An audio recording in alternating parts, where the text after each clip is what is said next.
Wer von euch da aussen kennt eigentlich noch iPods? Also für Gen Alpha nicht zum falsch verstehen, es ist kein iPad, sondern ein iPod. Damals die ganzen Songs, die du gerne hast, müssen abladen und auf das Gerät drauf tun. Schon das war eine halbe Wirtschaft im Fall wirklich. Hey Gott, verdammt noch einmal. Aber es war einfach geil gewesen. Zum Musik wechseln. Heutzutage kannst du da auf den Kopfhörer tippen. Früher das ganze Gerät müssen rausnehmen. Bei mir war es weiß gewesen. Es hat glaube ich nur weiß und schwarz damals gegeben, oder? Du nimmst das ganze Gerät raus, drehst erstmal an diesem Rad, gehst deinen Song suchen und dann klickst du drauf. Ich bin euch ehrlich, das ist das Einzige, was ich nicht wirklich vermisse. Die Kopfhörer mit dem huren Kabel da durch. Egal wie ich es versucht habe, meine Kopfhörer haben sich entweder verdreht oder verknotet. Eins von beiden ist immer passiert. Es hat mich früher sogar die ganze Zeit angeschissen, die Kopfhörer zu entbinden oder zu entdrehen. Dass ich dann schlussendlich so geduckt so gelaufen bin, so, weil die Kabel halt nicht höher gekommen sind, oder?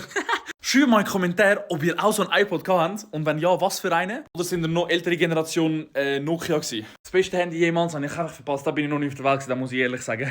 Aber ich sag's euch, es ist schon ein bisschen geiler heute, weil du musst heute einfach nur auf YouTube oder Spotify gehen und du kannst die neuesten Songs anhören. Damals, wenn ein neuer Song rausgekommen ist, du hast ihn zuerst illegal abladen, dann von deinem PC das Gerät anstecken und dann erst mal 3 Stunden warten, bis der Song endlich auf deinem iPod war.